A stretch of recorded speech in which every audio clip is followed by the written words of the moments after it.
Welcome to the 9th session, Media Discourses on Energy. I'm not Mónica, but Mónica, but unfortunately I cannot chair the session this afternoon. So we have 4 papers, 20 minutes each. But I'll try to chair the session so that we end up more or less around 1:10, so that we don't get too late. There is another household matters that I need to tell you. I've put some papers and instructions to go to the restaurant today. So there is a conference dinner today. So if people have registered, please pick a sheet of paper that is over there on the table. And the instructions are there, so all the information that you need to reach the place is there. So please, just to let you know. Right, so we'll start with Lucie De Carvalho. Very fortunately. Reframing nuclear power in British parliamentary debates, use of science in justification discourses.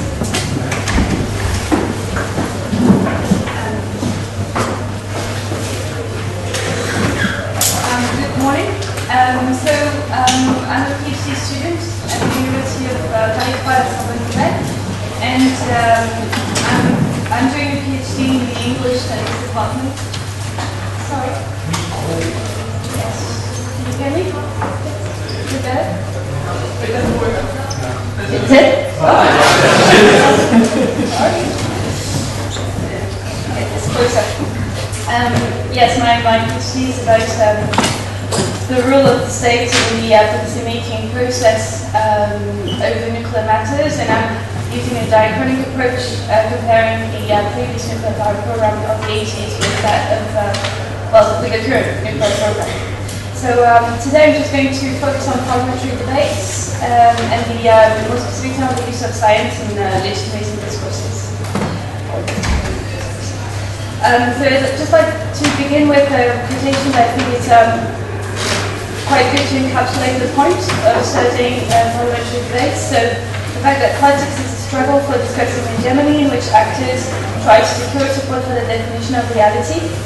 And here it clearly shows how discourses, representations, and power are clearly linked, and it's very important to study the way political choices are defended and justified in the sense that they are not only based on concrete and rational arguments and the fact that they reflect underlying values and beliefs. And also, as far as parliamentary debates are concerned, they also reflect what the political party behind is trying to promote. So, analyzing programmatic discourses such as parliamentary debates emerged as a rather telling instrument to show how certain political practices are shaped through discourse by the various political actors. And in spite of their rather chaotic nature, parliamentary debates have a very powerful reach as far as the politicians are not only talking to their fellow politicians within the houses of parliament, but of course they're also reaching the media and the public in general through the broadcasting of those debates. As far as energy discussions are concerned, they often revolved around crisis narratives, presenting various responses to what is described as threats regarding supply security, regarding the economy, or regarding the environment as a whole. And therefore, in those debates, it has become common practice to resort to science in an attempt to attack the opposition program or to justify their own arguments, trying to endow them with what is supposed to be characteristic of scientific discourse, namely this sort of veneer of objectivity and neutrality. Because science is, in theory, is meant to be speaking truth to power. This is an often quoted image, and this is a dynamic that today seems to be moving towards an approach that is based on making sense together in sort of collegial fashion. But of course, in practice, it's not the case, since we've got strong economic contingencies and other interests also at play and at stake underlying those debates, but this is not really what I'm going to focus on in this presentation. So far I'm entering a rather well-explored body of literature, and because as far as the nuclear power debates are concerned, a lot of research has been done on discourses, and they reached three conclusions that I think are quite interesting. The first one is that in parliamentary debates over nuclear power, the distinction between what is technical and what is political tends to be blurred. The second conclusion that has been reached so far is this identification of the ecological term in discourses. The fact that now today nuclear power is going within the overall climate change debate. Something that, so I drew that from, for example, the work by Pigeon. I didn't put a date because they published quite a lot of works on this.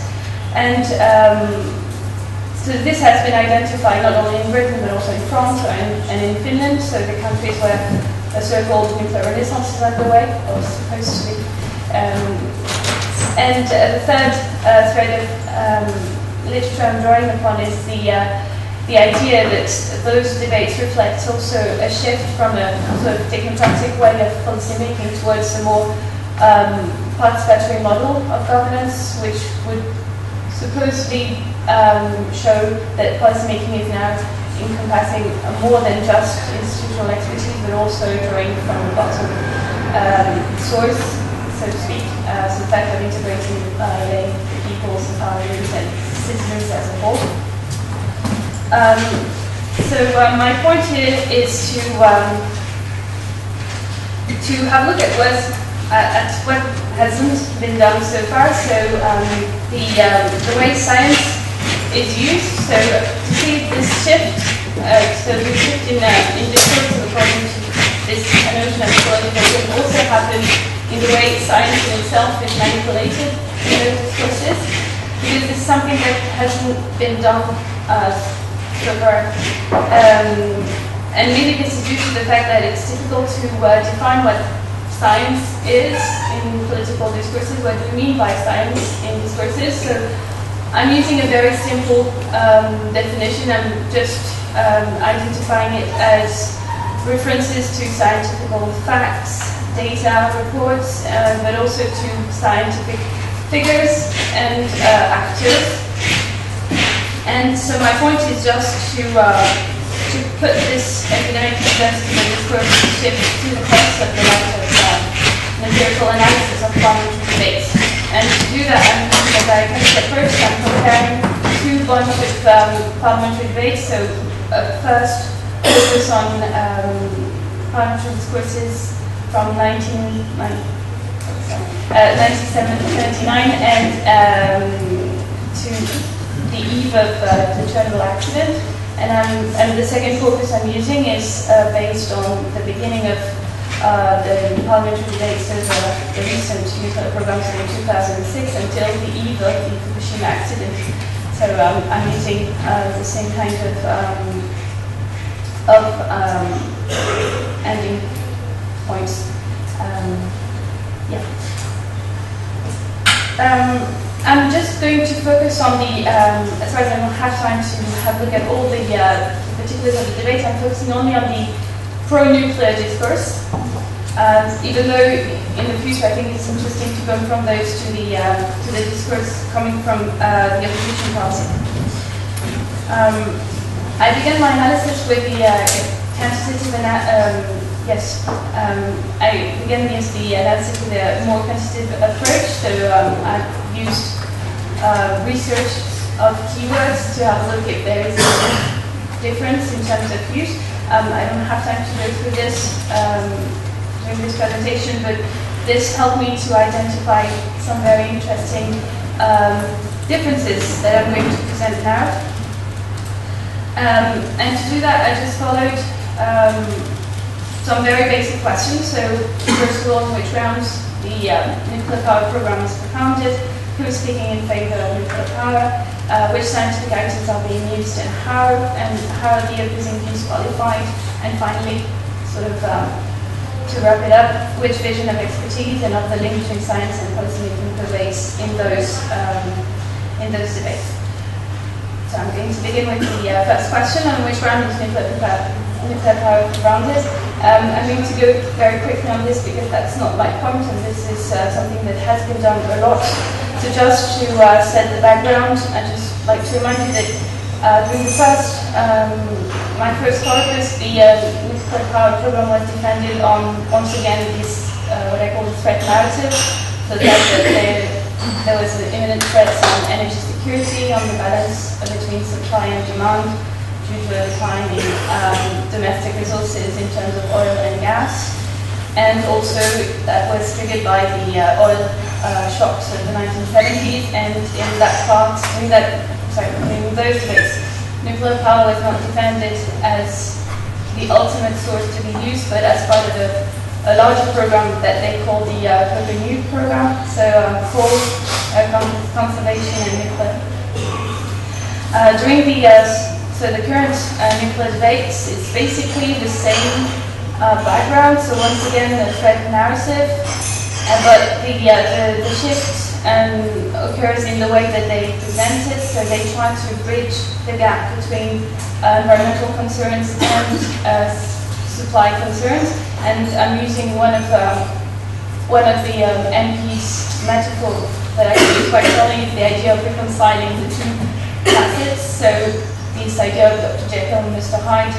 So that's what they're trying to do. So trying to use nuclear power as a way to meet climate change mitigation process. So I'm very brief on this. So my first question was to have a look at who is speaking in favor of nuclear power, and there isn't any difference in terms of the speakers, as far as they're all, well, not all of them, but most of them are using their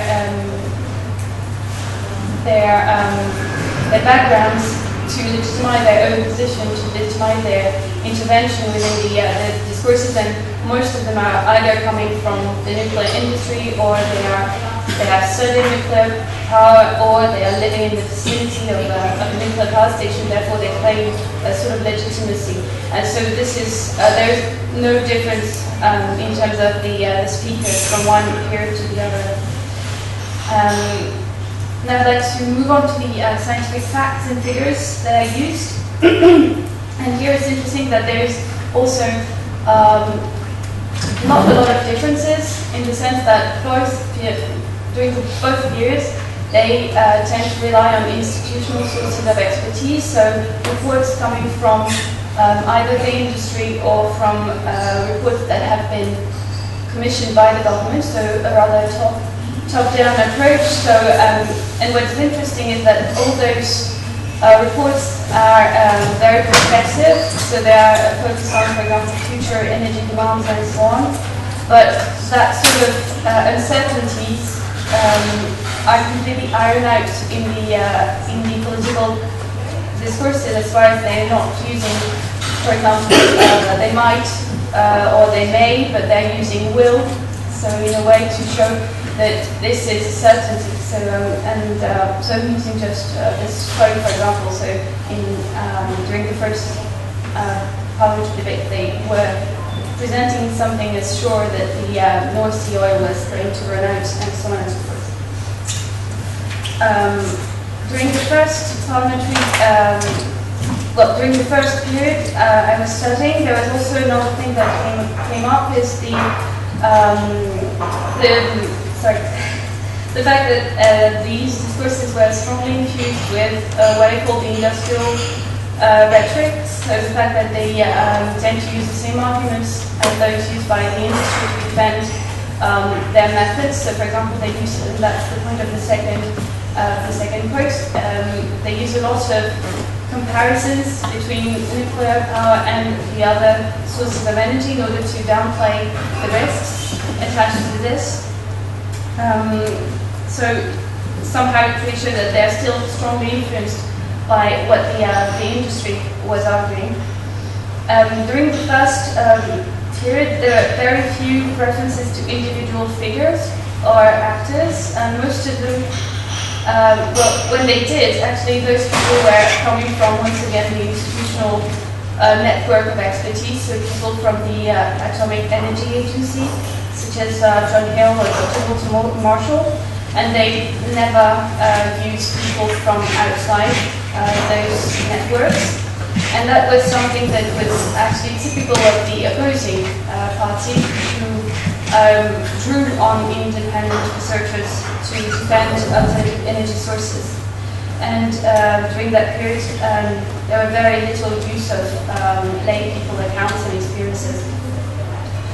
During the current nuclear debates, it's basically the same. So a very wide use of international and national reports. So from the IPCC, for example, or from the Department of Trade and Industry, and also from, for example, the Stern report. So all those reports have been commissioned by the government. They hardly use extra-governmental research.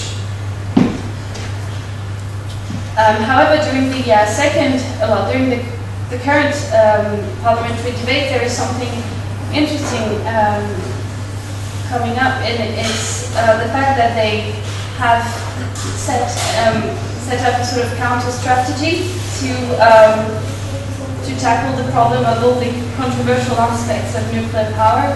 For example, the waste policy, or also the risks of contamination and radiation. And they use science to do that, and they reject them on the ground that they are neither scientifically proved nor scientific in nature. So, for example, as far as the radioactive waste problem is concerned, they argue that there is no technical or scientific barriers, or as far as the radioactive problems are concerned, they propound that this is not scientifically founded.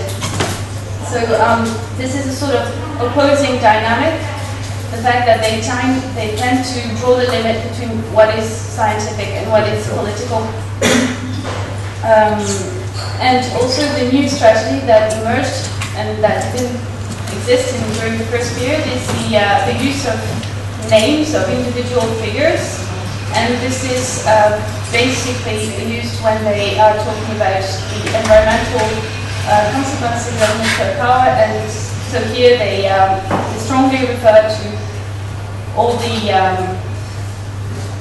converted believers, so to speak, coming from the environmental groups such as Lovelock-Comore, showing that they recognize the positive aspects of the nuclear case.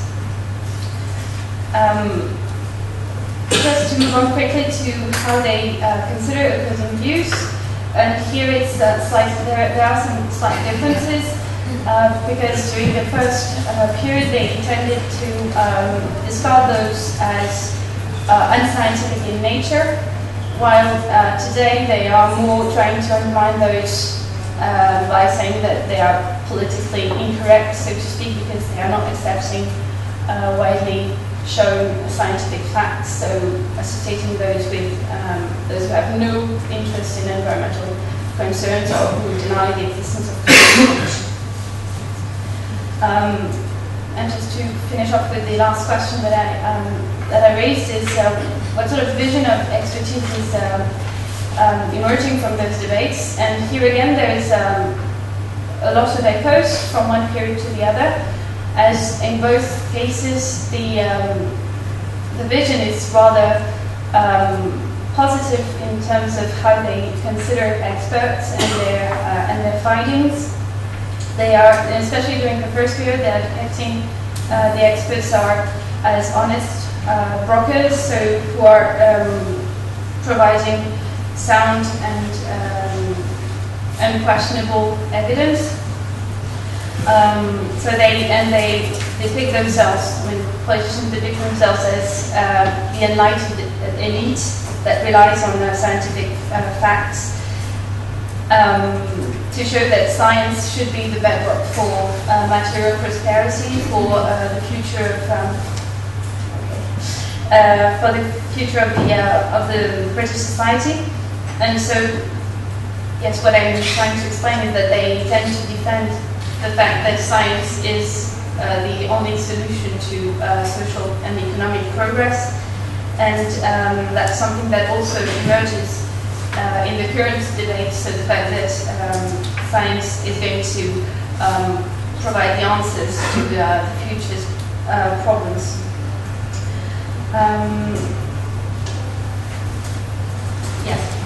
But something that is striking is that there has been a shift in the way they refer to science and the scientific expertise, because in the first debates I studied, they refer to experts and scientists, so to the figures, while in the current debates they tend to downplay those people, and they put forward scientific evidence and reports, and also this idea of the science is a very recurring term.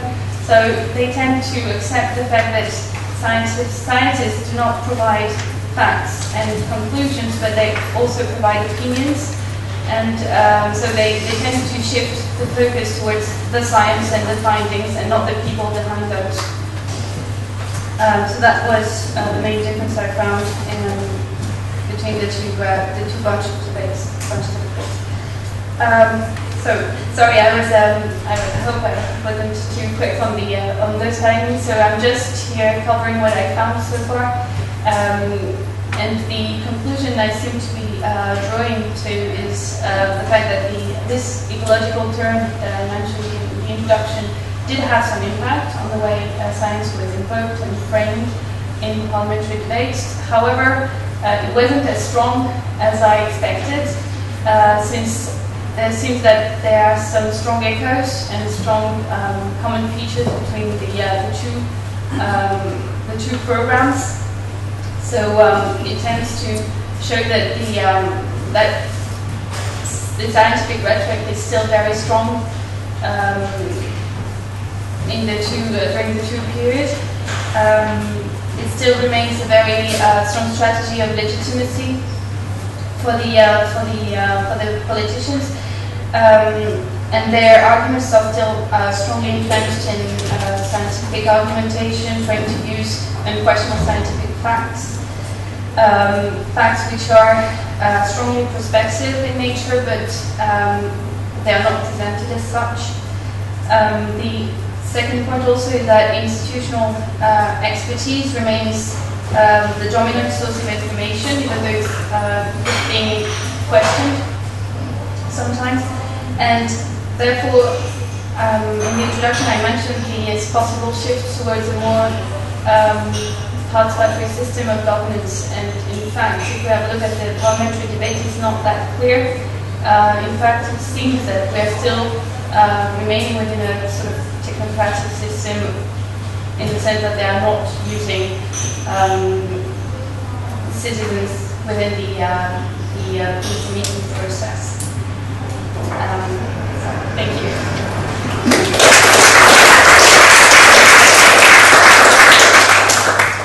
Thank you, Lucy.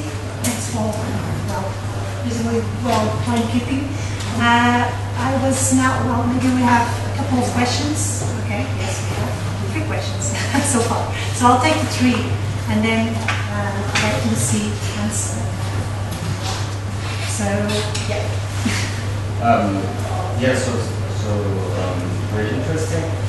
What I was wondering was what you do in some way is very close to what Sheila Jasana did in the biotech debate.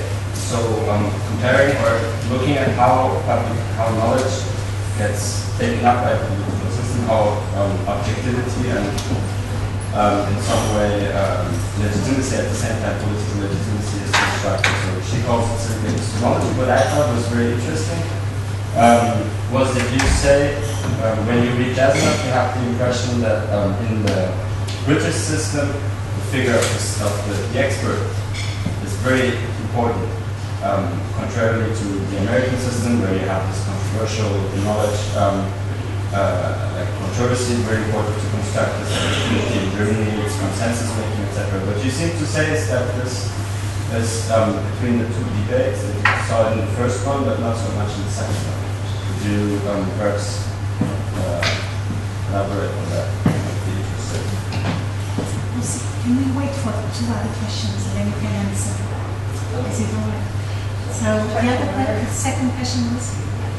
Thank you very much. It was a presentation or a research approach that I often thought about doing, but I haven't done it yet. So it's really interesting just to see how you go along. And I have 2 questions coming up that I think I would ask myself what I would do. First is, doing science, we're still doing qualitative science, but we do science, so people expect from us to be representative.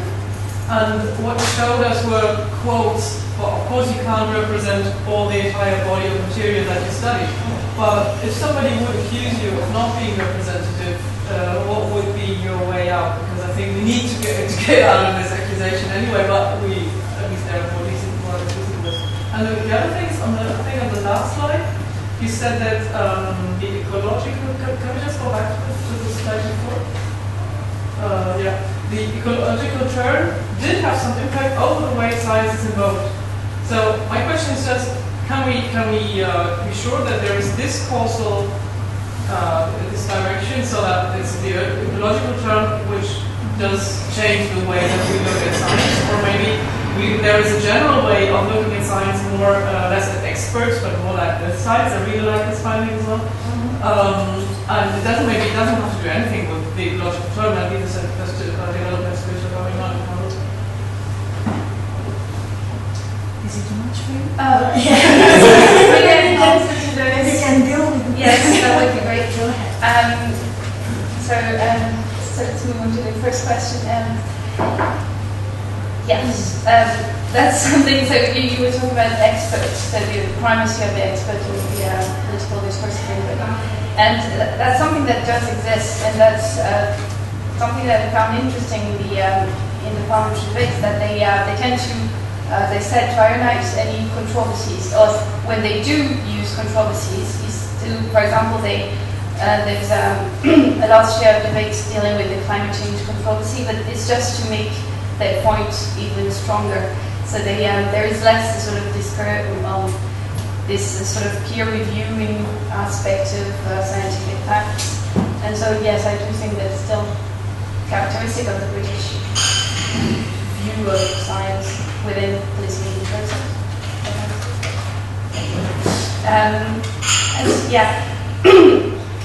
In terms of method, I can try to. Yes, I did use some examples. Those that I found most telling in terms of. But every conclusion I tried to show was based on what I found in the quantitative approach I used before. So, for example, I looked up for phrases such as based on scientific evidence and so on and so forth. So I think we can still try to prop up these conclusions using more, figures, using how many times they tend to use those words, which words are being used as opposed to the others. So I think it helps to. Not to be criticized as trying to see what I want to see in the parliamentary debate. Is that yes? So I think it's good to combine both approaches, not just that sort of work. And the second topic. That was the ecological turn course, the way that we look at that's very tricky. I couldn't answer it, but yes, it's just the way that you put it makes just the way. I started with that sentence being based just on the arguments, so how they defend nuclear powers, and that was I identified ecological turning political discourses through the arguments, but I can't say that in terms of how they use science, it is as strong as the shift in the ideas put forward. Okay. One last question. Short questions, short answer. It's a bit following on from Catherine's points about trying to explain or understand some of this stuff, because there are two things which are missing. If you look at what people say about nuclear stuff in Britain, I think in this period there are two things missing. One is that the incoming government in 1997 didn't get the environment. So at the parliamentary level, it's much less environmental than you would expect given everything else that is going on. And so where you could argue from that point on, I think it's very unenvironmental, and that's curious. And the other thing is the whole connection with the military program, which, of course, they never talk about in public, and we're increasingly learning has been linked to the civil program all the way through. And I wonder how you, when you're looking at this kind of level, the public discourse, the very, very public discourse, how do you deal with the context which is not being spoken about? If you want to explain and understand shifts, if that is all kind of not there, how do you deal with that? Well, that's yes, of course, that's something that needs also to be analysed. It's not only what is being said, but also what is being left out. Well, I'm still working on it, but I think it's a very good point indeed because, for example, when I looked at the environmental references. It's amazing because during the first parliamentary debate there was no mention at all of climate change or global warming, even though, as you pointed out, it was starting to be dealt with in the public sphere. So I totally agree with the argument, and I think I can't provide answers to this, but I think it would be very interesting to look into that. Okay, thank you so much. Yes, very, very nice. Thank you.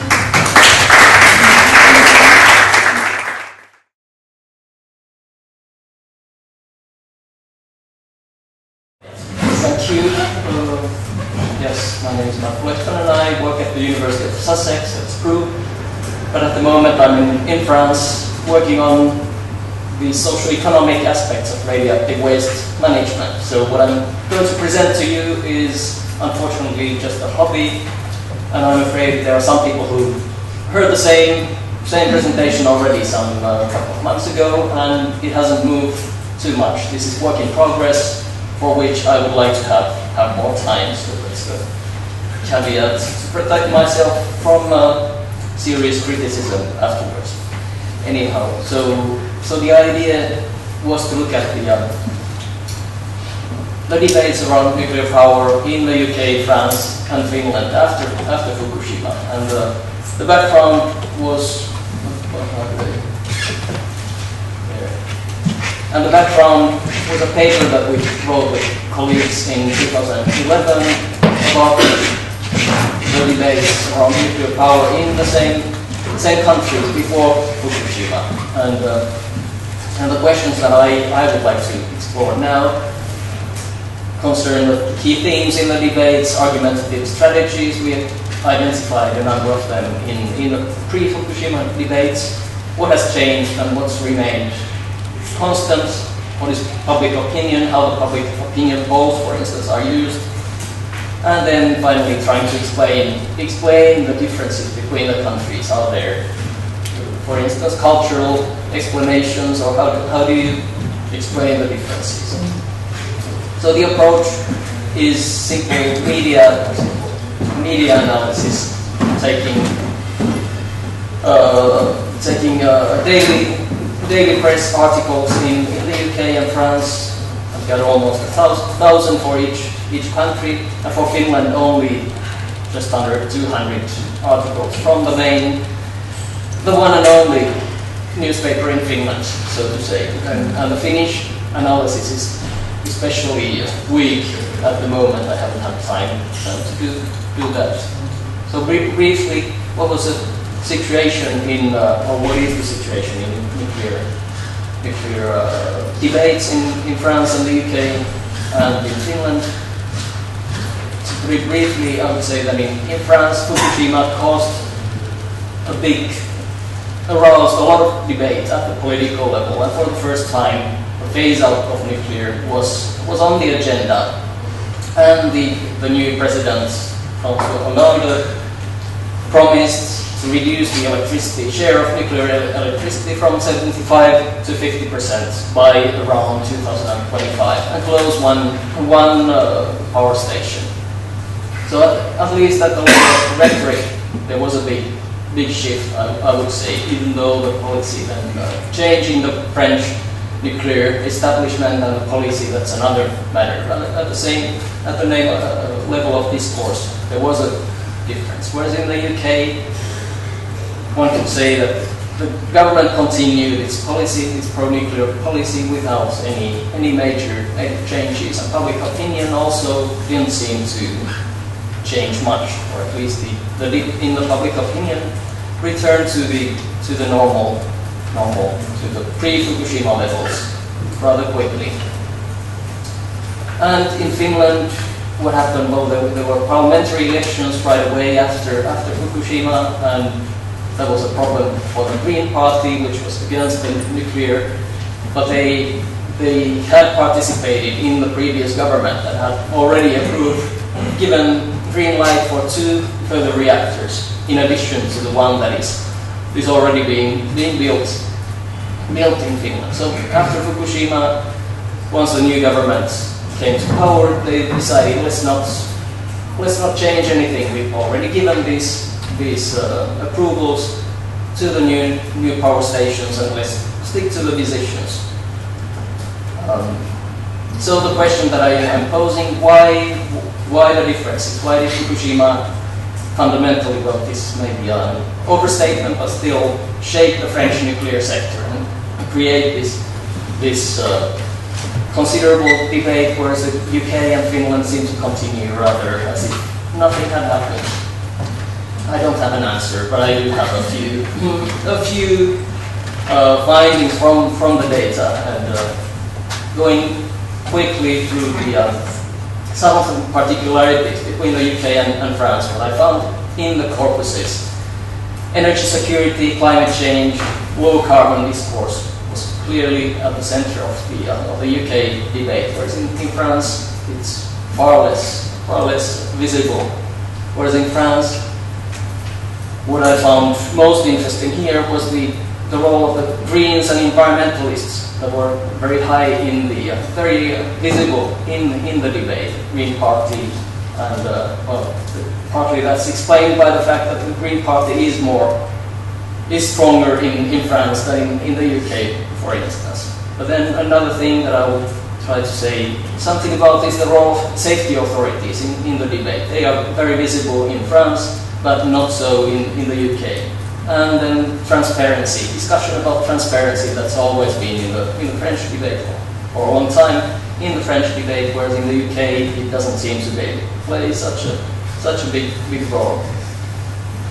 So on the basis of the initial analysis, what do I observe? Did I observe on the role of experts, expertise, and environmentalists in the debates? So for first observation, as I already said, the central position of state organizations, the safety authorities in the French debate, they seem to be the authoritative source of information on nuclear safety. Whereas in the UK, it's very much seems to be based on individuals rather than the safety authority that are put forward. And the second observation is that the anti-nuclear experts are rather visible in the French debates, but not so in the UK. The UK press seems to give much more weight to the pro-nuclear experts. In Finland, I won't say anything. STUK is the Finnish safety authority, which obviously was rather central in the debate. Then further question for further exploration actually is the role of pro-nuclear environmentalists. And in the French media debate, we seem nearly absent. And to the contrary, there's Nicolas Hulot, which is one of the main most authoritative environmentalists in France. He turned from pro-nuclear, changed his pro-nuclear views to against nuclear as a result of Fukushima, whereas in the UK it was almost the opposite. There are several high-profile pro-nuclear environmentalists who used to be against nuclear. And the change didn't happen with Fukushima, but it seemed that Fukushima strengthened even the pro-nuclear arguments. In Finland, you have some pro-nuclear environmentalists that are visible and active in the blogosphere. So the question that I'm posing myself is about the international networks of these pro-nuclear environmentalists that seem to be, it seems to me that these networks are building up. So what's going to happen with as a result of this networking? That is an interesting question as such. In the UK, the safety experts, for instance, they expressed openly pro-nuclear views, whereas in France they were very careful about not taking stand on, for or against nuclear. And I link this to the need for the discussion about the independence of safety authority, which is very much at the forefront in the French debate, and the desire of the safety authority to declare and show how independent it is from the industry and from the government. And this is just maybe an anecdote almost, but there was an interesting competition between the Finnish and the French safety authorities about who was the most competent and independent in the world, and both used some similar arguments. Especially the Finnish arguments were quite striking. Simply, we are the best in the world, and in France, well, maybe I'll talk about it on the question of transparency. The centrality of transparency, in the French debate is in a way institutionalized. In a way, it is institutionalized even in the legislation of the country, that there is a law on transparency on nuclear safety and nuclear matters, and the creation of the Independent Safety Authority in 2006, or the independence of this authority was consolidated in this law. And that was really a mission of the new chairman, or the first chairman of this organization.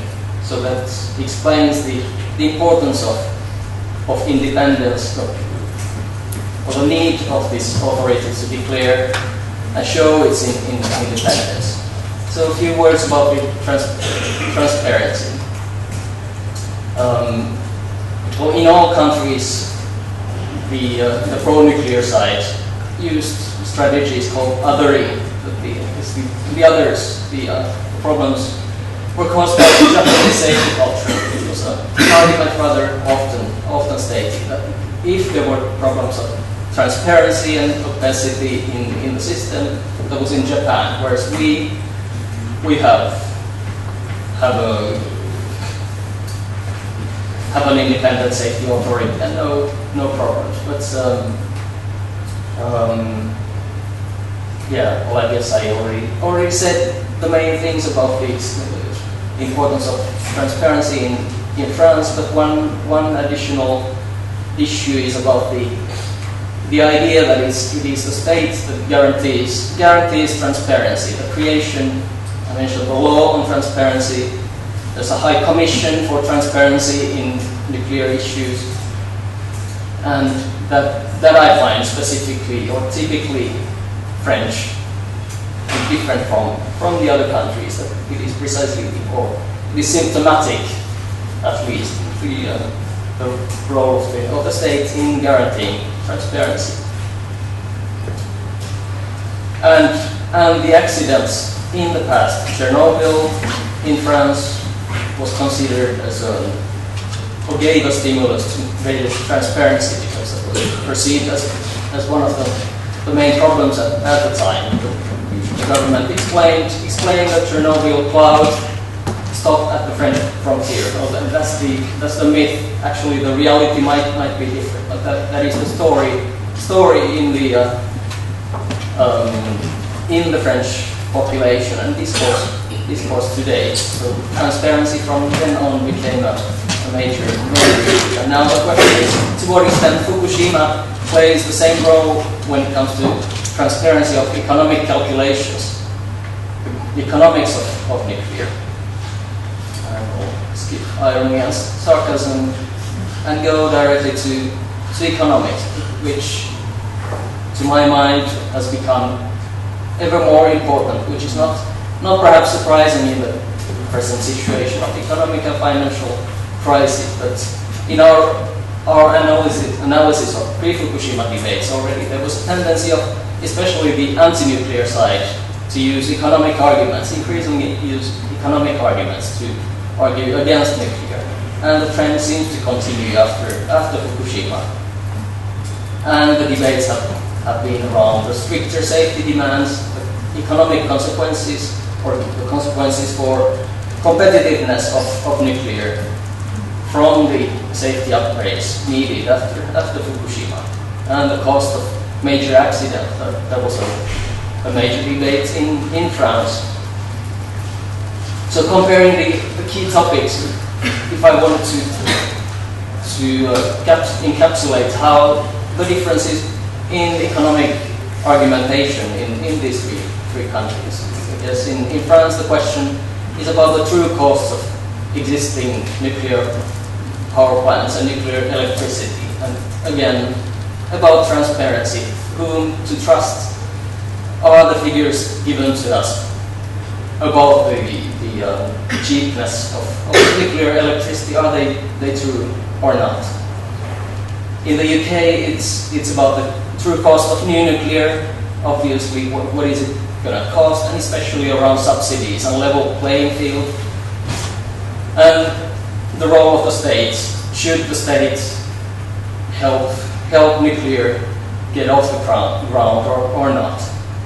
And the debate around subsidies is very central. Whereas in Finland, it's similar to the UK, the cost of nuclear versus renewables, and the idea, the pro-nuclear side tries, of course, to create the idea that, look, renewables are subsidized, whereas we have the cheap and reliable nuclear electricity. And reliability is especially important for the industry in Finland, because the Finnish heavy industry needs cheap electricity. That's sort of the simplification of the Finnish debate. So then, trying to make sense of these observations. I don't have explanations to everything, or not even ideas of what they might mean, but one observation starts again from our pre-Fukushima analysis, where we identify different state orientations in these three countries. And the first one, the UK, we named the market knows best, which has been called market fundamentalism by others. And the observation there is that obviously, looking at the nuclear debates in the UK in the past few months and even years, there's been a tendency towards accepting the subsidies, and the subsidies that traditionally have been almost a swear word. It's never subsidies. That was the discourse that if there should be nuclear, at least the state should not subsidize the industry. But then what's happened recently seems to go completely against this tradition. So again, an observation, what does this mean for the future? And for France, we name the French approach government knows best, whereby economics, for instance, is in the service of public interest. Public interest is very, very strong in the French debate. But there again, looking at the recent changes, there seems to be a gradual move towards greater transparency and openness, especially when it comes to economics. And economics seems to play a key role in the change. Whereas in Finland, at the moment at least, I haven't been able to identify a change. What we call industry and technology know best still seems to prevail. The essential role of industry in the national interest, we have to provide cheap electricity to the industry. That still seems to prevail as a discourse. Then a second perspective is on the expertise, and this might go against what Lucie said now, and but anyhow, it's based on on work done by Jean-Baptiste Fressoz in 2007 on the so-called gaslighting controversy in the early 1800s in the UK and France, around the risks of this new technology. And he identified basically two different types of what he called cultures of objectivity, and I think this comes close to Jazanov's work. But anyhow, he observes that the UK system is based on procedural objectivity. That legitimacy of decisions comes from the confrontation of a variety of witnesses based on oral contradictory evidence and individual expert judgment. Very much emphasis was given to individual expert judgment as a source of trustworthy information. And the key question is empirics. Empirical evidence was very important in the provision of evidence. Does it work in practice? But then in real practice, what happened in the UK was that despite this good type of expertise, the market liberalism that was very dominant at the time in the UK became an obstacle to implementing actually this, taking on board this good expertise, what he considered as good expertise. Whereas in France, they had a different tradition based on scientific objectivity, and where the experts tried to remove uncertainty and suppress disagreement. And key questions turned around scientific theories rather than empirics, and then the central role of state technologists. That doesn't come from research, but from Gabriela Hecht, written expertise, etc. When it comes to the gaslighting controversy, the French actually adopted the good UK expertise and learned from the French and implemented those in the regulatory system. So this is just an interesting starting point that I thought could be applied for trying to explain what happens in the nuclear debates between the two countries. I think I won't have time to say anything about Finland now, so maybe I'll just finish with a couple of observations. But maybe my presentation has given the impression of very static analysis, but the challenge, of course, will be to analyze both the ways in which the traditions of expertise, if they exist, national cultures of expertise, how they shape nuclear debates, but on the other hand, how these nuclear debates influence the role of expertise in these two countries. So the two-way interaction. Questions about the traditions and disciplinary background of experts, the role of economists, scientists, and engineers. What are the changes in the who are actually in the media debates? Who are the experts that are taken seriously? That's a question for further research. About transparency, are the Brits and the Finns simply naive about not worrying and not talking about transparency? And what are the outcomes of the apparent lack of skepticism towards the official truth? Right, and yeah, maybe I'll stop there. Okay, thank you so much, Markku.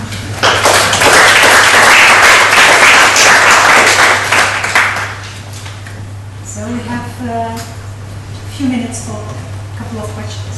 If you have any questions, yes, go ahead. I have one question about the transparency issue. You said that the French safety authority is said to be really independent and to work in a very transparent way. When I was working about regulatory agency years ago, I found that it's a big tradition in the UK to be independent from the government. So I wonder whether the safety organization in the UK plays out this card and say we are really independent, or if they actually openly belong to the pro-nuclear coalition. And And also I was wondering if you have just from maybe also just living in Paris an impression why is transparency so much more important in France than in the UK? Yeah, well, precisely why it is more important in France than in the UK. I guess the easy answer would be that it's been such a problem. It has been perceived as a problem in the past, and that comes back to your first question.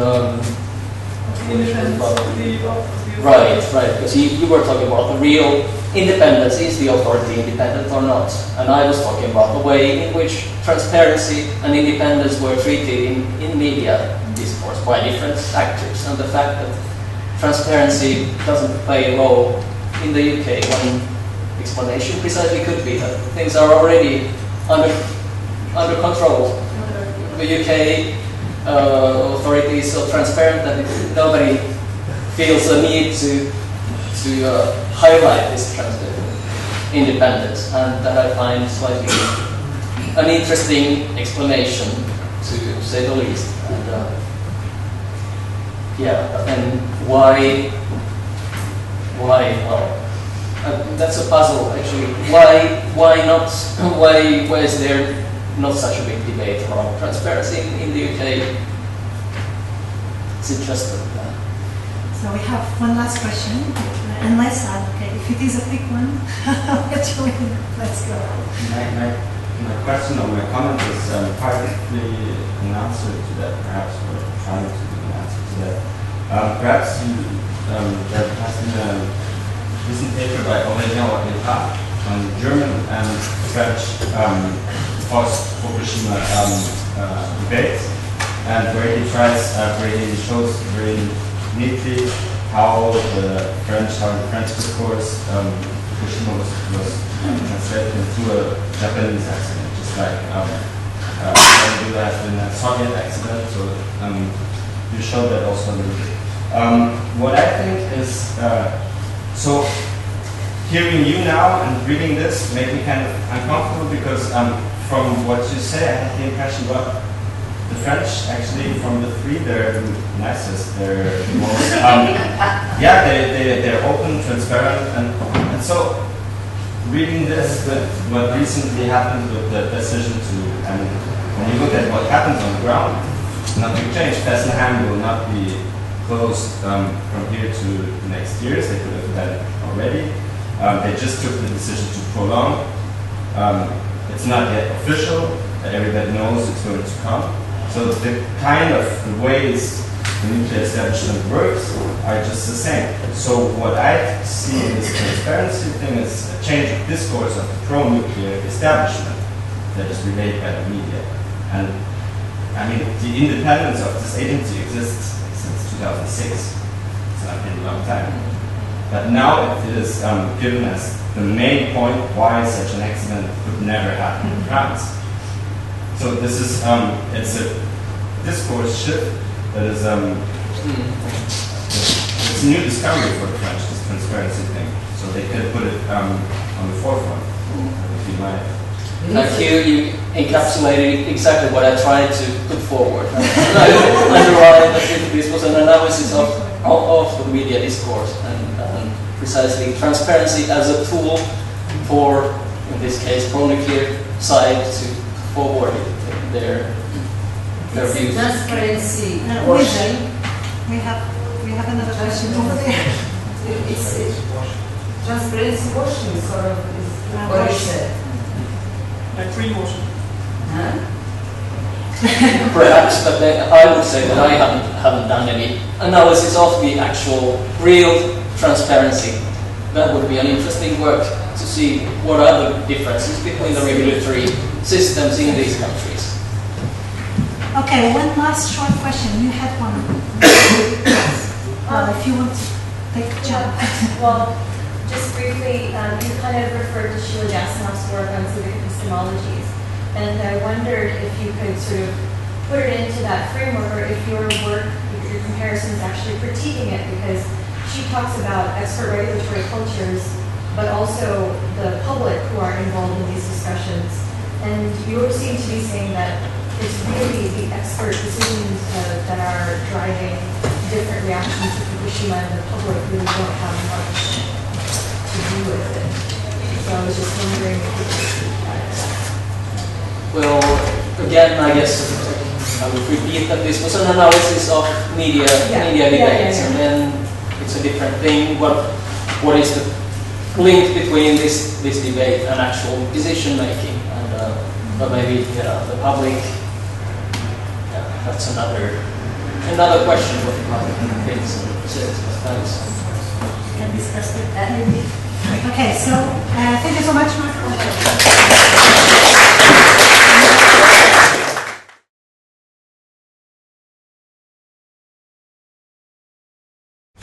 Okay, good morning to all. We follow here with this presentation, António and Paulo are also here in the audience. We follow here on the nuclear debates with a slightly different context in the Portuguese case, where in particular, while it has been there was a long time, a long-standing project in Portugal of developing nuclear capabilities. The nuclear power plant was never constructed. So what we have here is a quite different context in terms of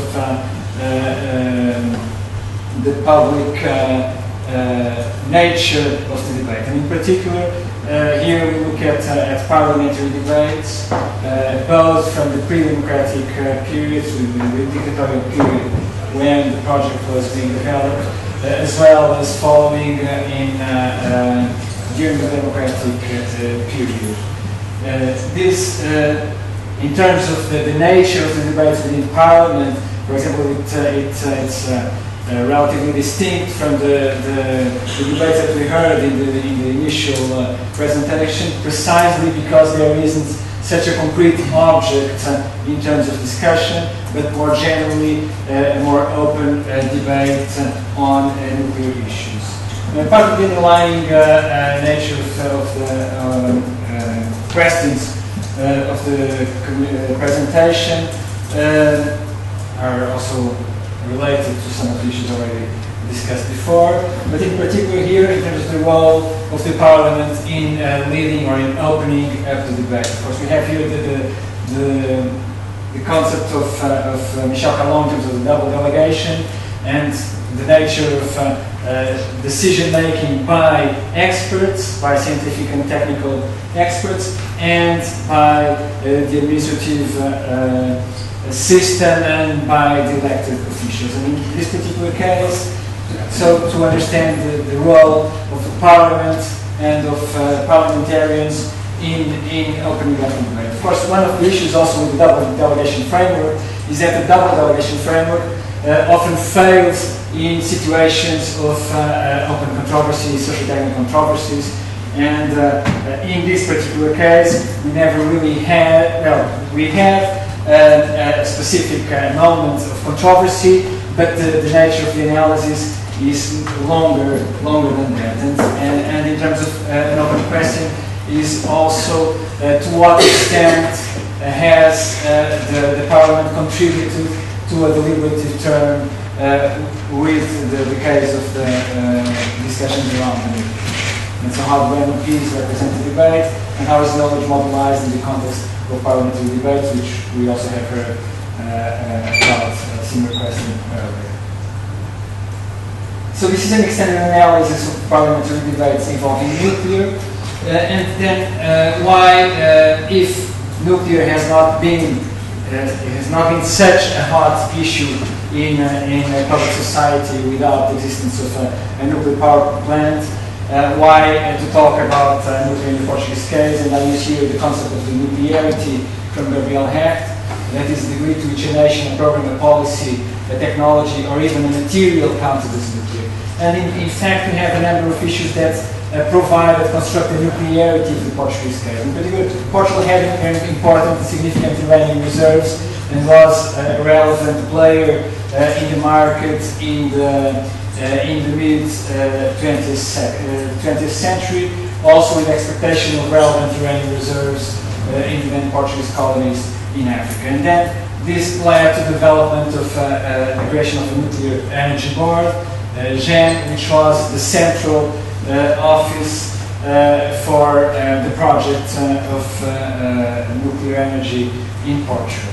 And was also a founding member of NATO and the International Atomic Agency, and which then led to the decision of build a nuclear research reactor under the Weapons for Peace program, the step to build a nuclear power plant. So the development of nuclear technological capabilities through the development of a nuclear research program, civil research program.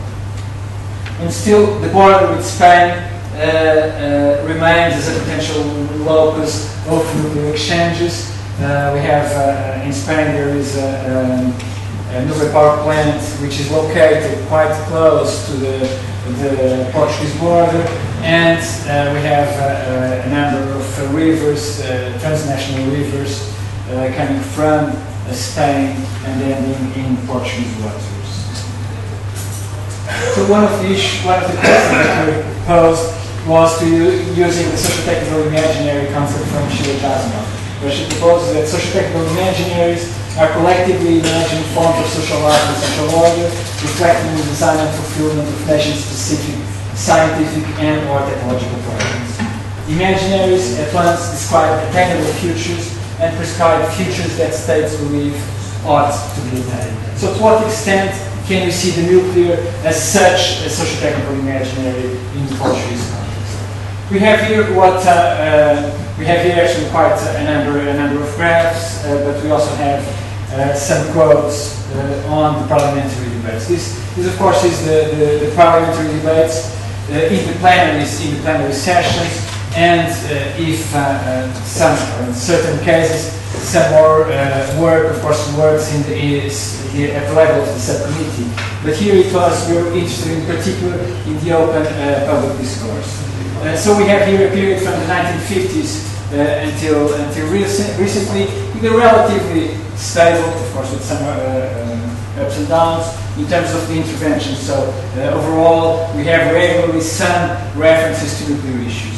In particular, we have here a particularly higher level of discussions when we have a specific, more open debate about the role of nuclear in the Portuguese energy strategy.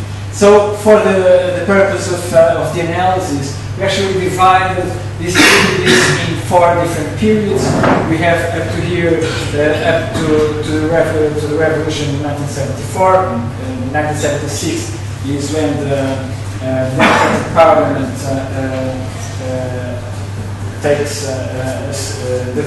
starts. And we have here, after these 2 debates on the nuclear and energy strategies, and we have here the 2000s, which we will see as a green energy discourse period.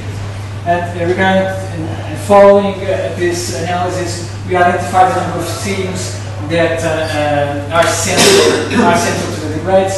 Actually, here the legend is reversed. But we see some developments here that also reflect the nature of the periods that we have identified. And in particular, for example, we have here the initial period during the new state dictatorship period, when the nuclear project was being developed. A lot of issues regarding operational issues here labeled as budget and expenditures, but also here issues about uranium reserves, etc. And for example, at the end we have the green energy coming up in terms of the themes of the discussions. And then we looked also in terms of the framings of the intervention. So while here we have the actual object of the themes, here we have how were they framed, those themes. They may differ, and although here this is not exactly the best graph to see the differences, we still see some differences in the extent that, for example, in the dictatorship period, we have here issues of economic approach and the scientific dimension is central, and while, for example, environmental issues or societal issues or political framings of the debates are more central in the democratic period. again here, looking at the intervention of different parties. Of course, here we are looking only at the democratic period, because during the dictatorship there was a single in parliament. And for these two different periods, we have a relatively permanent intervention from different parties, but still to note that the Greens, which in the Portuguese political scene is a very small party, part of a coalition with the Communist Party, takes a particular central role in terms of intervening in the nuclear debates. And more recently, this reflects a party, a left-wing party that emerged in Parliament. Nevertheless, while there is a relatively constant intervention from the different parties across the ideological spectrum, we see that in the main dominating parties, the center-left and center-right parties, we see a change in terms of the position pro or against the nuclear. So it's not a permanent position in terms of the intervention in the debates.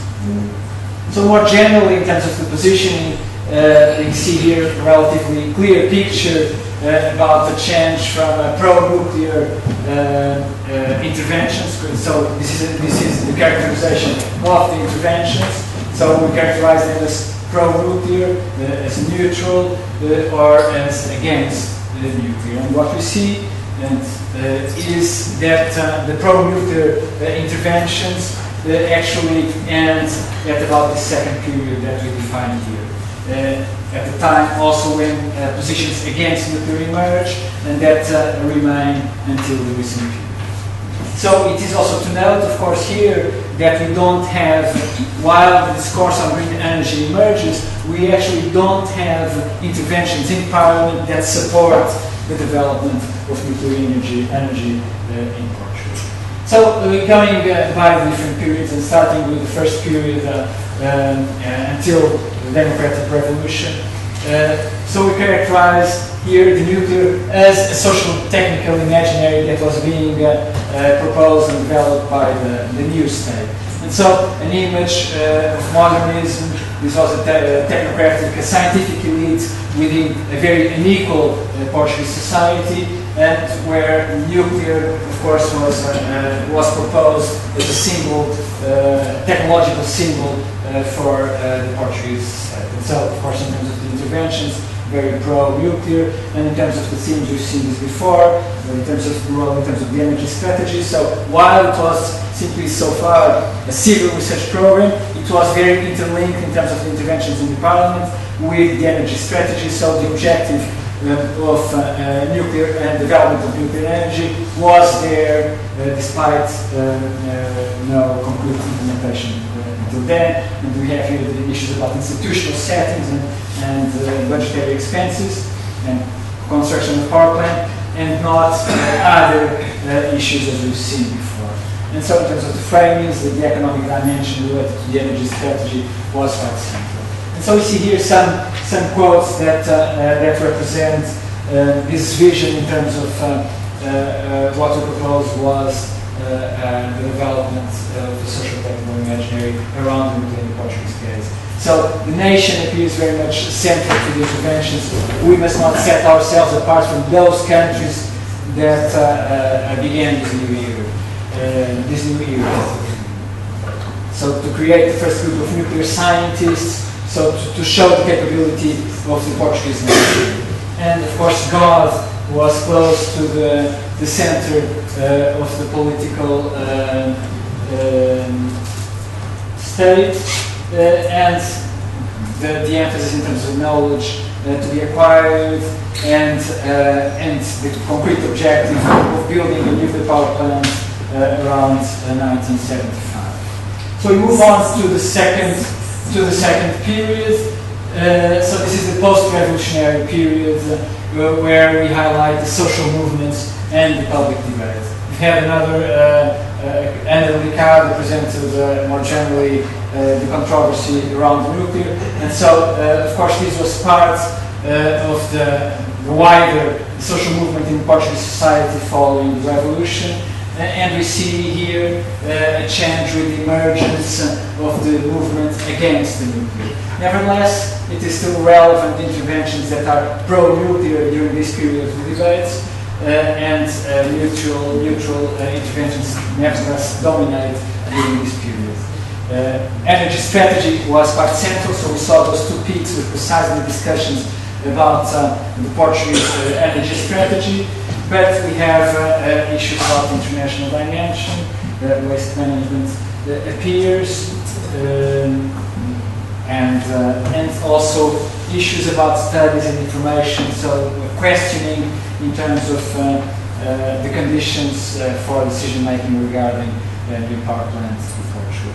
And so the economy, while it's still central related to the energy dimension, the interventions are much more political than in the previous period.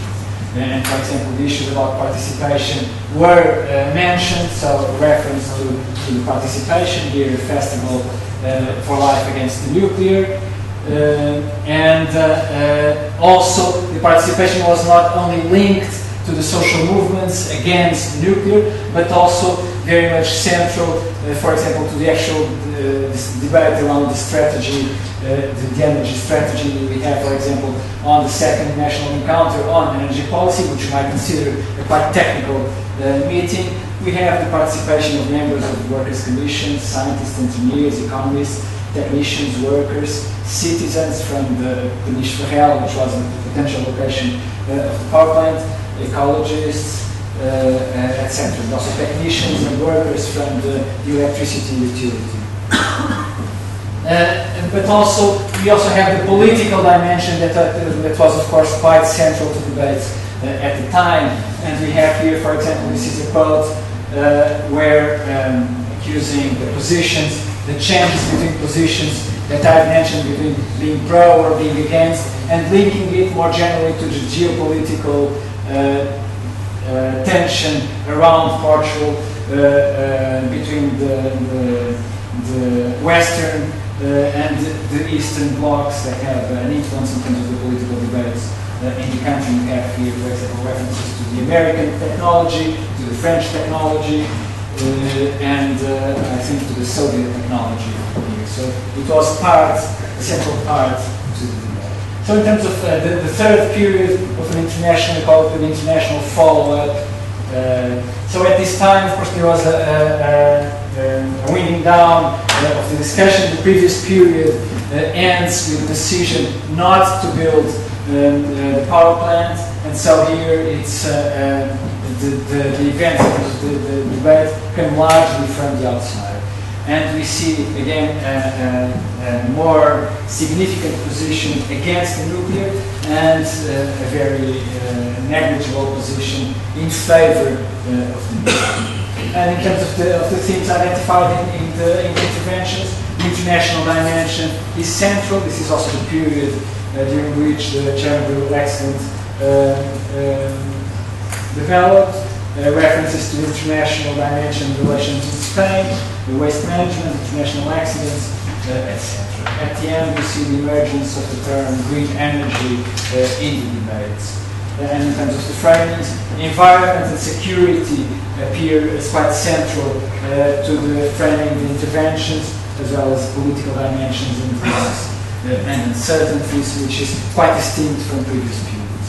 And for example, as examples, references to the accidents, 3 Mile Island, Chernobyl, and also to the specific issues in relation to the Spanish border. I'm short of time, so I'll just move on to the following period that we call nuclear as the green energy. And so we see the emergence in public debate also of an interest in developing and promoting the nuclear energy as a solution for climate change. And we see, but still, interestingly, within the debates, we still see an increase in the position against the nuclear in terms of the interventions in the parliament, and no explicit intervention in favor of nuclear during this period. And so I'll just move this on. just to get to the conclusion, just as an example, even the green energy is very much politicized and debated and criticized, so it doesn't come as an argument in favor of a change. So we have here criticism of the European Commission on oil policies, and also between political arguments between different parties. Just one small point in terms of expertise in the debates. The difference from previous debates, from the initial intervention, was that there was, besides that period when there was a discussion about whether or not to build the power plant, largely interventions do not have such a concrete object. And so the expertise is more ad hoc, but we see, similar to what was referenced before, the authority of the MPs as experts. And so references as being colleagues in the same profession, engineers, or a hierarchical distinction between MPs. And on sources, they are often occasional and often international. In this particular intervention, for example, we have a reference to a number of different sources, all international and with different levels of authority or legitimacy. So just to finalize, so the proposal that an imaginary nuclear Portugal was being constructed by a technocracy, but with a very particular framing, and the opening of the public consultation also opened up the debates, and that will reflect the different framings of the political also. Interventions increasingly against the nuclear, or eventually revealing increasingly less support. So there is here a barrier in terms of a change of position from the against to the support. And I'll just leave, despite the absence, the nuclear remains present through international events. And finally, just the Parliament has not enacted a deliberative term with this particular case, and MPs still intervene more themselves in their expertise than in terms of attempting to open a debate beyond the parliamentary scene. Thank you.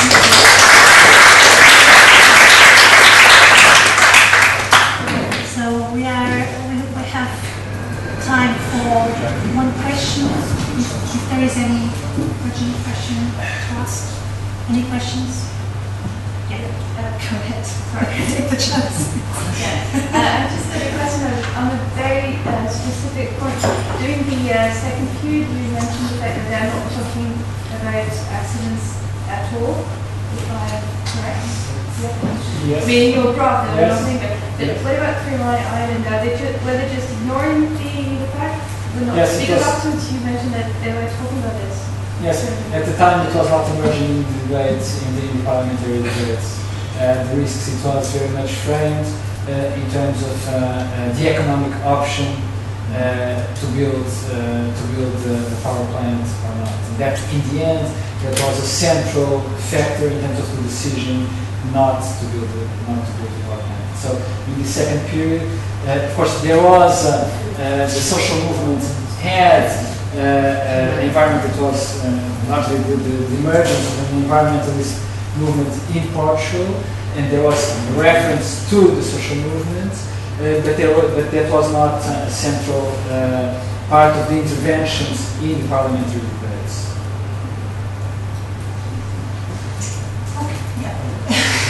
Just a comment on your last slide, and the Parliament has not enacted a deliberative term, and I was wondering, would a Parliament ever do that? Does it have an interest to give up its own? Deliberative term usually comes from elsewhere, doesn't it? Well, we've seen a lot of cases where parliaments, of course, here one of the issues of taking the parliamentary debates, it's also an issue of representation, and Parliament as a representation, as representatives, MPs as representatives of society, and largely in several countries, the parliaments have been active in terms of technology assessment initiatives, be they more or less institutionalized within the government. and in the particular case of Portugal, that has not been a real experience. Some ad hoc calls for external experts, but very much on an ad hoc basis. And for example, in this particular case, while the nuclear is quite an open, less social technical controversy, still the debates very much remained at the internal MP's intervention or with reference to international sources rather than to mostly national sources. Okay, great. Thank you so much, Tiago.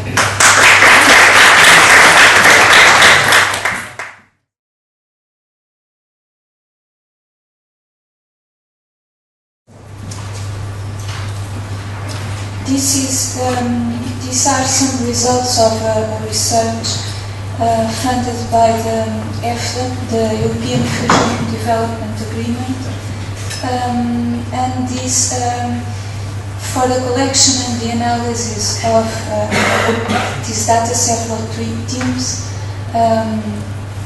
collaborated here in ECS, in Spain. In Poland, our Polish colleagues analyzed data from transnational press. I will explain that. And we also have colleagues in Germany. Some studies say that emerging technologies tend to benefit from a positive media coverage, coverage that emphasizes scientific progress and economic prospects. This has been shown related to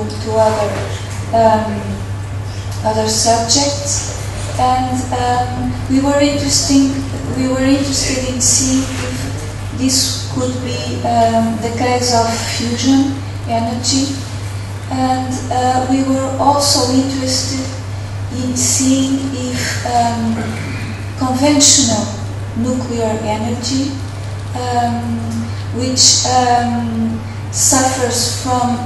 generally suffers from a negative press coverage, and it is very controversial, as we have been seeing in this session. And as we know, and we were interested in seeing in the comparison of these two different technologies, how did the media proceeded in these cases. In the case of fusion, it's an emerging technology. It's still under research. It's not. It doesn't exist yet. And in the case of traditional, conventional nuclear energy, that is fission, we all know that there have been many struggles in public spheres about that, about the negativity, the risks. The states and the governments have been many times accused of secrecy, of conveying biased information in favor of their energy policy when it includes nuclear energy. And other actors have been struggling against nuclear energy. Local communities, NGOs, the media itself has an ambivalent role, because the media like to be considered watchdogs, and in several cases they had a role in denouncing nuclear risk. But sometimes, as we know, the media also depends on their sources and on the relations with their sources and their resources. and many times reporters don't have time to have deeper knowledge and to search about these issues. In the case of fusion technology, there are some things that might be interesting. That this research is a large-scale, publicly funded research and development programs. This depends very much on public funding. And another interesting thing is that lay publics almost do not know about the existence of this research. The levels of awareness and information are very low. And in some surveys, when lay people is questioned about fusion energy, as it has happened in some Eurobarometer surveys, the wording was nuclear fusion. So probably the surveyed people made a confusion between fusion and fission, conventional nuclear energy. And we also know that there are many negative associations and imagery related to conventional nuclear energy, and this may contribute to stigmatize fusion technology. As been seen in a study conducted by Tom Orlick-Jones, that when the word nuclear is mentioned, it immediately prompts instantaneous emotional sense of fear. Just to clear a little the differences between fission, that's traditional conventional nuclear energy, and fusion. Fission involves splitting apart heavy atoms like uranium into smaller atoms, and fusion it's the opposite. It involves combining light atoms like hydrogen to form a heavier one. And both reactions release large amounts of energy, which in a power plant will be used to boil water, to drive a steam generator, and thus producing electricity. This is what happens in traditional conventional nuclear power plants, and this is what is thought to may happen in future power plants based on fusion. There are many uncertainties related to fusion, and scientists until now have been able to achieve the temperature, the extremely high temperatures necessary to make these atoms collide and fuse, but they still have many uncertainties related to the behavior of plasma and how they might confine those reactions so that the process, those reactions don't get uncontrolled and they don't generate instability like we know happens in the case of fission energy. So nuclear fusion might also generate runaway processes and radiations and even trigger fission reactions. So the risk now is, the uncertainty is so high that probably the risk is very high too in comparison with traditional nuclear energy. As I said, this research was conducted for EFTA, and EFTA was interested in knowing public speech and public discourses about fusion and fission. And they were interested in knowing if Fukushima accident had an effect on the way media covered fusion. We are only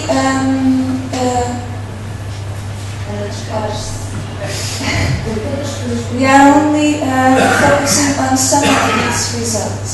And these results are based on quantitative content analysis of press coverage of fusion and fission in newspapers addressing a transnational elite in Portugal, in Spain and Germany. Portugal, as Tiago said, does not have nuclear energy. Spain and Germany have. But Portugal is also involved in research for fusion. So this is the time frames we collected and analyzed data from 2008 to 2012. In the case of fusion, in the case of fission, we only collected data 1 year before and 1 year after Fukushima accident.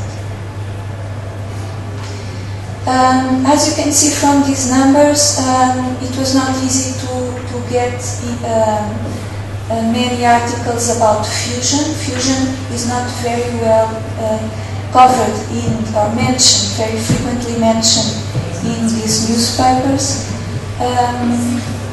That's why we used all the newspapers in Portugal, Spain and Germany to find out enough articles about fusion. As you can see here, the level of coverage of fusion is very low generally. It was a little higher in the case of Germany in 2010 and 2011 because there was a public debate on Germany about their energy policy, and so fusion was also mentioned. And as you can see in the other graphic about fission, there was a strong increase in coverage around the Fukushima accident. And it's interesting to see that the country that paid more attention to that kind of news about Fukushima was Portugal, that does not have nuclear energy. Here you can see that in articles about fusion, fusion is many times the core subject of those articles, but many times it is also a marginal subject in those articles. And only a small amount of articles about fission mention fusion. So the connection between fusion and fission in these articles doesn't happen very often. In the case of fission, it's the opposite. Fission is the core subject of most of the articles we found. Fusion is mentioned mostly about science and technology. There are some news also about policy options regarding fusion, but that's not so. That doesn't happen so often. And in the case of fission, the scenario is completely different. Fission is mainly a policy issue and a safety and environment issue.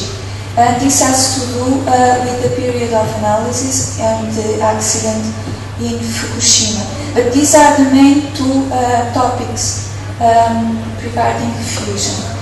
Here you can see in some more detail that fusion is mentioned mostly about research projects and results, and also some scientific events. So it's mainly covered in the news when scientists working on fusion are interested in releasing information about it. There are not many articles about energy scenarios and foresight related with fusion, for instance. And this is interesting because fusion can be an energy for the future, not for the present. In the case of fission, Fukushima accident was focused many times, and energy policy too. Especially in the case of Spain. Military use and proliferation is, and also international relations that can be related, these two issues, is also had also a significant amount of coverage. Here you can see that it's mostly scientists, the actors mentioned in the articles about fusion. Politicians are not mentioned as often. And in the case of Spain, some representatives of industry, this is promoters of fusion research, also were covered in the news.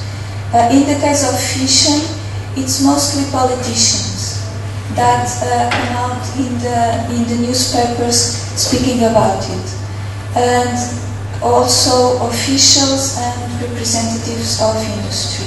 Scientists, in the case of fission, have a low profile. The positions manifested by actors in the case of fusion is mainly a positive position. They are mainly supporters of fusion, and there are some significant cases of neutral or ambivalent positions. In the case of fission, this is very different.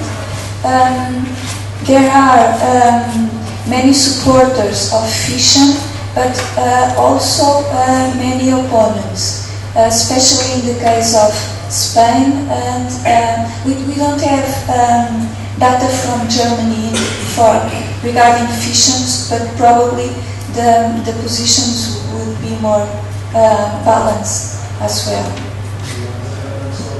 due to the debate about energy policy. We identified the main claims related to fusion and also to fission regarding costs and benefits. After identifying those claims, we code them as very positive, neutral, negative, or very negative. And this table shows the results of the most positively valued claims related to fusion, and also the most negatively valued. And there is a consistency in these four contexts. The most positively valued claims are related to safety, to the availability and abundance of this kind of energy, and its climate neutrality and its safety. But of course, these claims are claims that are mentioned and supported by the scientists working on this. So this is what they believe this technology will be able to offer. But there are many uncertainties regarding this.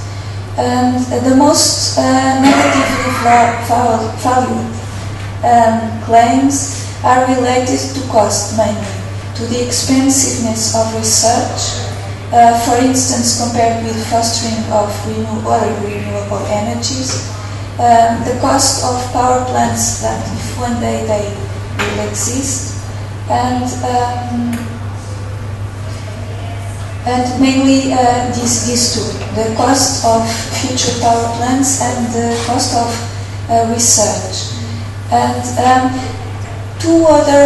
it's interesting that two other negative claims do not appear so consistently in this context. That is the long-term option, and this is a very serious claim because we don't really know if one day this technology will be able to provide energy, and also the technological feasibility, the viability of development of this technology. It's surprisingly, as these two claims are not so clearly stated in the news. So after fusing all those claims, we reach these graphs, and here you can see that the valuation of fusion is mainly positive, and in the case of Germany is more balanced, and in the case of Portugal it's interesting to see that it's really positive. In the case of fission, it's very different. Fission has a more negative image, although positive in Spain and transnational press. The amount of positive articles are also significant. If you are interested about the effect of Fukushima in this news coverage, it didn't have a clear effect on fusion articles. In most of the articles about fusion, the Fukushima accident was not mentioned, and also other nuclear accidents in the past were not mentioned. That was not the case of fission energy. Many articles mentioned it. To finish, fusion is mostly seems to be reported mostly as a scientific curiosity and not as a serious policy option for the future. And of course, this is related with its condition. It's under research, and we don't really know if it's feasible and it will be able to provide energy. But it's interesting to see that when the media talk about fission, they mostly mention its positive characteristics, safety, and limitedness and cleanliness. It's mainly investment costs that are raising doubts and suspicions. And finally, the dissociation from conventional nuclear energy fission and nuclear accidents seems to play in favor of a positive image of fusion energy, because when the media speaks about fusion, they do not mix it with fission.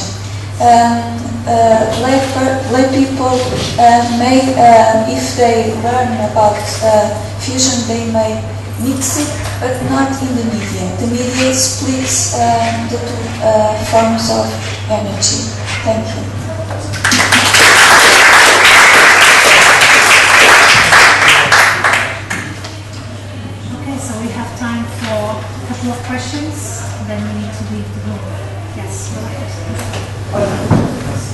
really interesting putting a whole new dimension to the nuclear debate, but I was wondering whether you had reflected at all on your own discursive framing of this.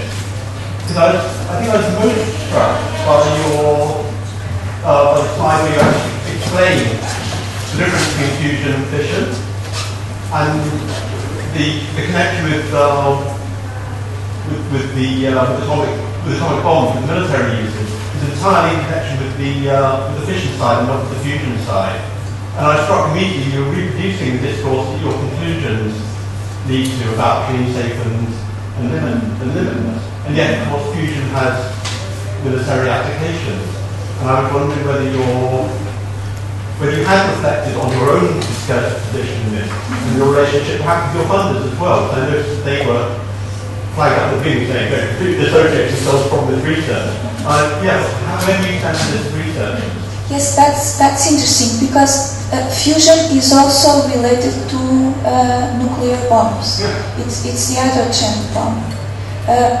Fission is used for the atomic bomb, and the hydrogen bomb is based on fusion. Yeah. So it's much more powerful. But in your slide at the beginning, you mentioned the atomic bomb and not the hydrogen bomb. Yes, but did you notice that the source of that was EFTA? It was behind your head, I couldn't see what the source was. Sorry. I was trying to see what the source was. So that was EFTA's own material, was it? Yes.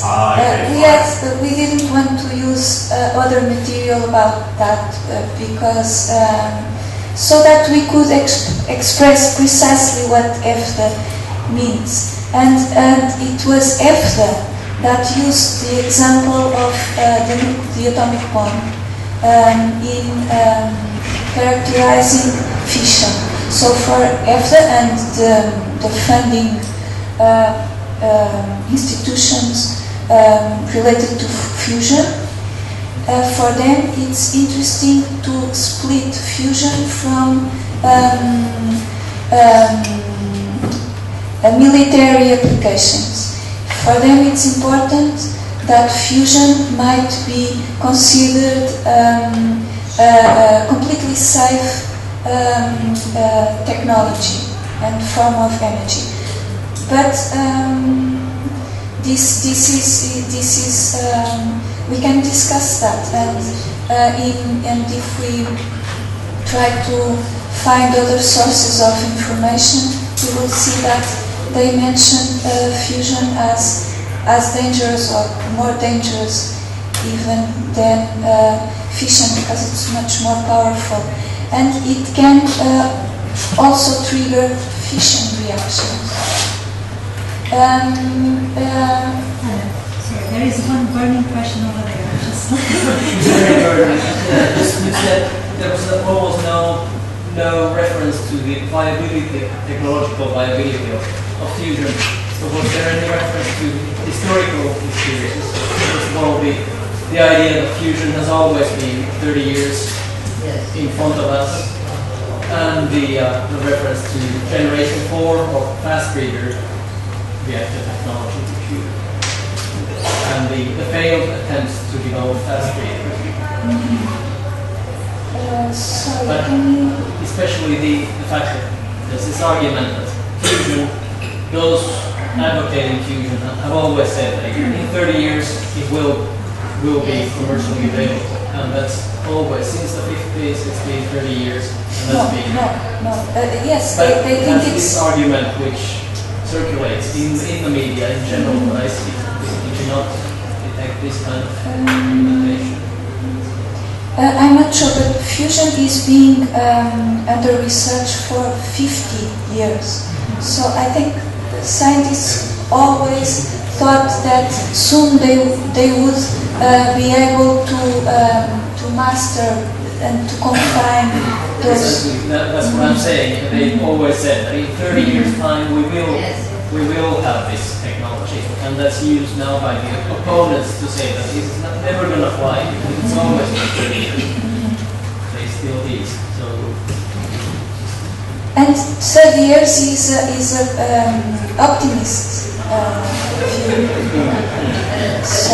Let me add something about it, because some of the international press would play with this.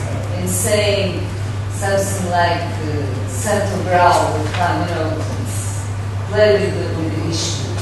It's always postponed. This is, of course, one of the critics, many critics, is postponing of always in 30 years, always postponing the point where they. But this is a fight also for funds, as you know. They're very well funded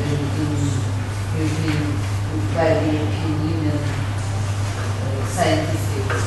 And that is the main criticism, is that this technology that is taking so long to be available is very, very expensive. So that is a big problem of fusion research. Okay, so I'm really sorry, but we have to wrap up now. Maybe we can keep the discussion at lunch.